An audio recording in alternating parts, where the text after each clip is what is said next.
Hello everyone, I'm Rachel and you're listening to Let's Talk Avatar. This is a watch through of The Legend of Korra. Isaac and I will be discussing each episode and giving our opinions on it. Just as a reminder, this podcast does contain spoilers for The Legend of Korra. This is a teen-rated podcast, so listener discretion is advised.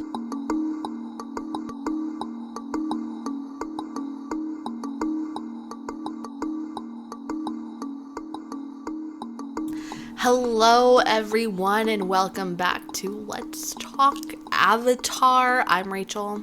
And I'm Tara. And I'm Isaac. Today, I think I want Tara, actually. Okay. Please do the episode like that for the rest of the episode. Okay. Today we're talking about episode 10. Long Live the Earth Queen. You already know what this episode is. Everyone knows this episode. If you don't know this episode, why you listen to this podcast? Why? Just kidding. Please keep listening. Long Live the Earth Queen? No, not at the end of this episode. Long Live the Earth Queen? What? Live, alive, not dead. Breathing, air, what? Choke? Suffocation? Suffocation, no breathing. The tags on Netflix are like death, suffocation. Accurate. So this episode is it's like the last episode. You want to keep watching. The momentum does not stop. Yeah, it just keeps building up and building up and building up. Build. The science guy. So, yeah. What do you want to say about this? I don't even know where to start. There's a lot that happens here. Okay, so because everyone has their own stuff going on in this episode. Mako and Bolin are trapped. They're in the van on their way to Ba Sing Se with the Red Lotus. Yeah. So is Korra and Asami, because we find out in this episode that Korra and Asami were actually captured by the Earth Queen's people, men, whatever, troops. And they're in an airship on their way to Ba Sing Se as well, in the middle of the desert. But Korra looks like Hannibal Lecter. Yeah, they got her like a straight jacket, they did her dirty. A mask, like. You okay? Tara's trying to come through right now. Anyways, Asami has another boss babe moment. Babe? She's like, these aren't the future industry standard type airships. They're cheap as fuck. So she literally is like tied to the wall and she like breaks out of the railing. Mm-hmm. And then she's like, opens the fucking floor. No, and then she jumps over it and like slides it out of the chains. And she does all of this with chains on. And I'm thinking like, dang, where did girl. You learn? She obviously had classes. Yeah, I think they do mention it earlier, like season 1. But it just proves like, dang, it just keeps my love for Asami. It just keeps it growing, you know? But she opens the floor and then goes to the vents and she's like, wait 5 minutes. Or she's like, in 5 minutes, scream help and whatever. I'll like come back with the keys. And then that's what happens. But before that happens, the Red Lotus makes it into Ba Sing Se and they're like, we need to see the Avatar to the Earth Queen and No, they bring Mako and Bolin, and they're like, we'll give you them. And she's like, okay. And then they're like, if you give us the Avatar, we'll let you know where the airbenders are. And she's like, deal. But I always forget about the airbenders. Korra and Asami back on the airship ruin it. They escape. And they're literally fighting crash. Against, like, a crew of 5 guys. If that. Like, you have 5 weak men to fight the Avatar. Asami herself can deal with all of those guys. They literally crash the airship into a sand dune, and there's this giant sand shark. And when I say giant, like bigger, like 2 times the size of the airship. And so this whole time they're like, we need to fix it. Then they finally fix it, and the shark just comes up and destroys it. So all that time... Yeah, as soon as it's done. Yeah. And while that's going on, while they're fixing this ship, Mako and Bolin are put into the dungeon at the Queen's castle, like whatever. Prison, whatever. And Zahir he jumps, like, airbends all the way up into the rafters, which I'm like, wait, aren't the Dai Li hiding up there? Yeah, like, they don't notice him? Yeah. So, Dai Li type beat. he hears that Korra's been took the airship down, and so they're sending someone out to get him. But it's the desert, so like, how likely are they going to be able to find Korra? Yeah. And so Zahir is like, well, we don't want to even chase her anymore. We want her to come to us, you know? They don't need no chaser. Yeah, I feel like we're explaining the whole plot I know. we normally do, like we did before, and I hate doing that. Moral of the story. Anyway, at some point close to where I just stopped talking about, he ends up killing the queen, and it is in such a dark way. Well, like, and I what forgot. he says before that, he's like, we don't need any like monarchies or something like that. He's like, I don't believe in queens. Yeah. And he literally sucks the air out of her lungs and then wraps it around her head so she suffocates. And that's how she dies. And they show her face. Like, you can see the air being sucked out. And it's just like... And then you just see instant chaos in Ba Sing Se. Yeah, when they break down the walls and they're like, oh, you guys are free. Which it goes to show you, like, when there's a free-for-all, especially it's... In Ba Sing Se, you knew it was going to happen because there's the different levels. You have your lower class, middle class, upper class. Of course, the lower class is going to jump to loot and riot and do what they need to do to survive because they've been there for so long. They've been... Of course they're gonna, like, terrorize stuff, you know? And it's just, like... Which then turns to all the other classes terrorizing because they need to survive as well. Yeah, everyone goes into the state of panic. And the whole world is broadcasted by Zahir, and he's like, the Earth Queen has been defeated by me and my people. I'm not gonna state my name, but... It's like, I wonder who it could be. Yeah. And, apparently nobody knows who he is, though, because he's just able to drive through Ba Sing Se, through Republic City. Think about it. They've been locked up for 13 years, and I felt like they were kind of kept on the down low because Korra had never even heard of them. And you know? his head is shaved, so... Yeah. Oh, yeah, because he did have... No, did he have long hair before? Yeah. Oh. But, wait, where was... We were summarizing the whole episode. I'm going to talk about something. Our favorite parts. I think we should mention our favorite parts, or like what we found interesting. This episode, like I said, was just a lot because there's so much going on, and you're flashing between the Red Lotus to Queen, Korra and Asami, and then Mako and Bolin.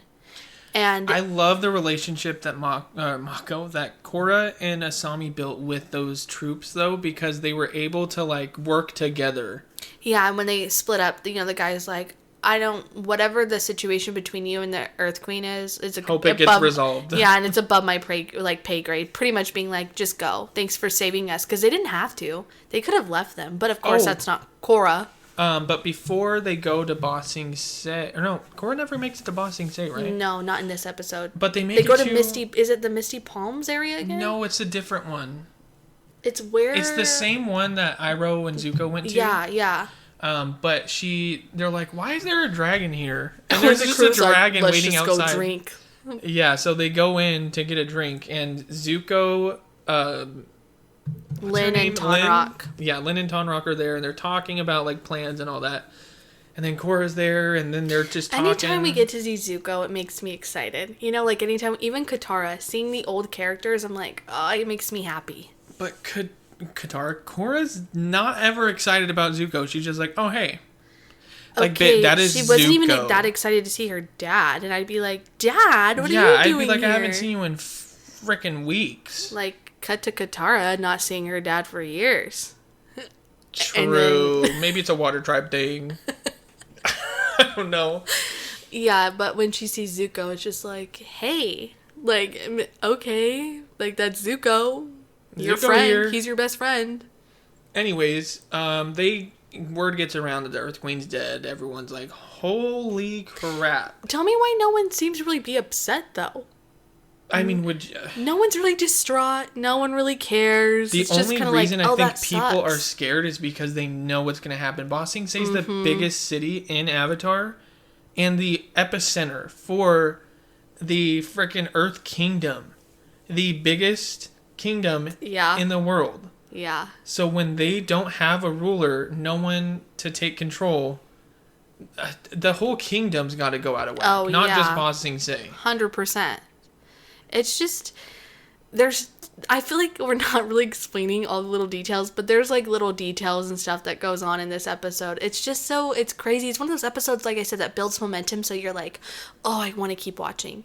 And I feel like it's just going to be like that till the end of the season now, because it's like, okay, now we know we have Zahir and the Red Lotus and Korra, and they need to fight. You know, like, they're going to have to battle this out, because Zahir is now wreaking havoc on the world at this point, starting with Ba Sing Se. And then it cuts after Zahir kills the Earth Queen, it cuts to the prison. Oh, and yeah. Mako's like, this whole time, Mako's been trying to hype Bolin up, like, you can metal bend, I know you have it in you. And Bolin gives it one more good, like, last try, and he's like, ah, and then all the doors except theirs open, and they slowly realize it was Zahir who opened the doors, not his metal bending. And then Zahir, like, beats him up, and he's like, I'm gonna let you guys go, but only if you relay this message to the Avatar. It's just so, you know, it's scary. It is scary. It's really scary, because you're like, dang, Zahir, the Nobody way can stop them at this point. Well, when I was talking about the way he killed the Earth Queen with no hesitation, the way he runs. He just full on did it. Isaac's cringing right now. I said that just for you. You're welcome. Okay.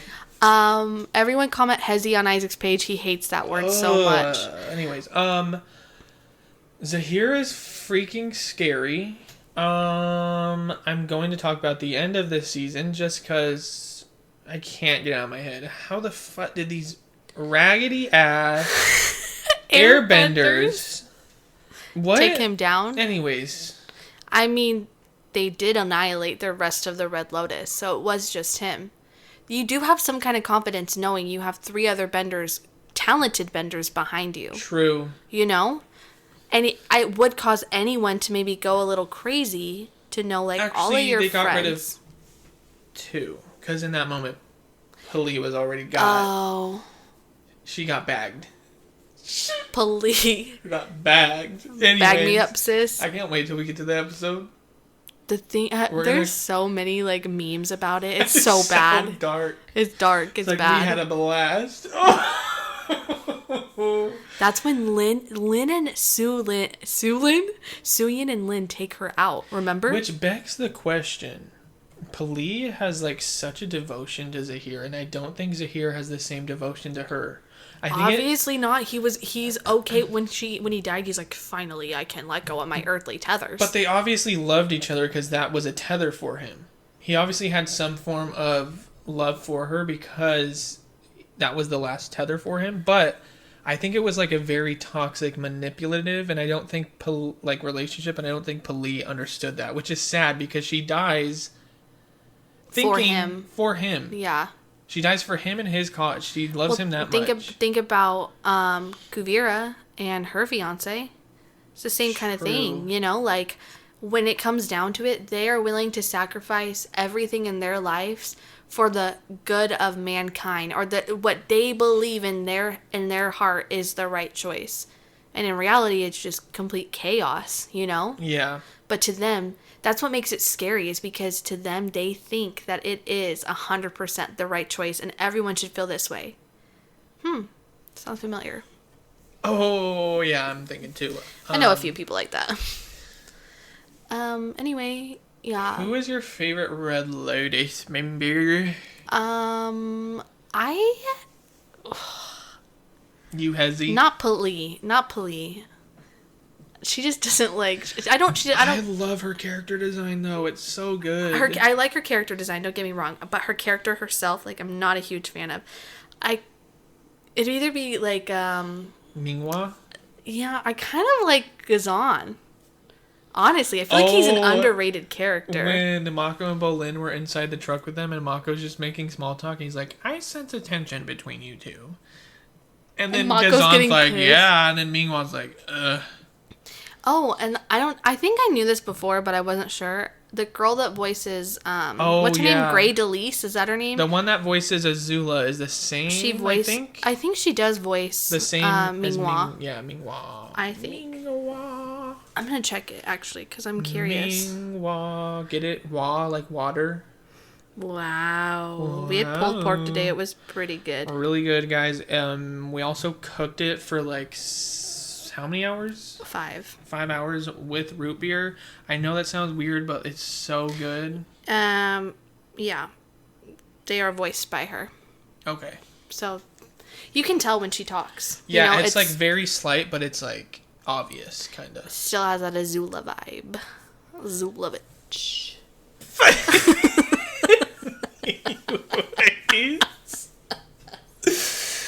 Anyways, I can't get over that part. I like your shirt. Thanks. Rip. Anyways, I think that's all we had for this. Yeah, this episode is a good episode. It's just, I don't know, I don't really have a lot to say because, like I said, it just is an episode that builds momentum. So I loved it. I enjoyed it, and it makes me excited for the episodes to come, but there wasn't anything specific like the last episode that I feel like I could really focus on. How would you rate this? I'm going to give it a 10 out of 10. This episode, I would not give it a 10 out of 10. I would give it like a 7 out of 10. I just love the politics of it all. Like, seeing the chaos, like, you feel the Zulovich in there. Yeah, I just hated Korra and Asami building. Like, how long are you gonna build a ship? Building. I liked watching her build. Don't get me wrong. Like, it's like woman empowerment. She has like a love list. It. She's like, hey guys. She's like, how you guys stand up there? She's like, I started it. Sorry, up. I just was like, man, how long are we going to have to rebuild this ship for? Like, you build it, then we got to build something else. She's like, oh, I think we can get the propellers on this one. And then that gets destroyed. Oh, I think we can make a sand-bending ship out of this. Yeah. But she's resourceful. Like, you got to give that to her. Yeah. Anyways. This is a shorter episode. Who's your favorite character? Who's your favorite John? My favorite gem right now would probably... I don't like Zahir. I think I like him in a way that I just don't like him. Like, they do such a good job at not liking him. I like him as a villain. Yeah. I like him as a villain. I don't like him, obviously, as, like... He's not my favorite character. Yeah. But is he your favorite gem? Is he White Diamond, or, like, what? I don't know. I'm gonna have to give it to... I really liked Lynn's small part in this. I don't know why. I loved her with Naga and Pabu. Yeah. Because it shows you, like, Lynn is tough, but she also has a soft spot. Yeah. She there. I don't know. I like all of them. I know, it's hard to pick one. I'm kind of like... I don't know. I actually liked Mako more in this episode than Bolin because he was actually, like, affirmative and, like... I've liked him in the past 2 episodes. I didn't want to say anything because I don't want people to come for me because people hate Mako. And I feel for good reason, but, like, there is moments that he has that are pretty good. Yeah, I agree. Obviously not to the extent of I used other to have characters, a huge crush on Mako. The first time I ever watched Korra, I was like, Mako, right up my alley. Yeah, them shark eyebrows. Feeling it. I'm gonna make Blake get them eyebrows. I'm just kidding. Oh. Anyways, I am Isaac.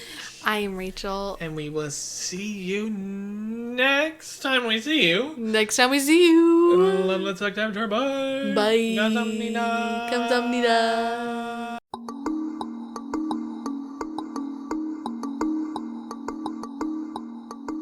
Thank you so much for listening to today's episode. You can find us on our website at nonessentialmedia.com, on Twitter at Let's Avatar, and on Instagram at Let's Talk Avatar. Join us next week for another episode. And as always, thank you so much for all your support.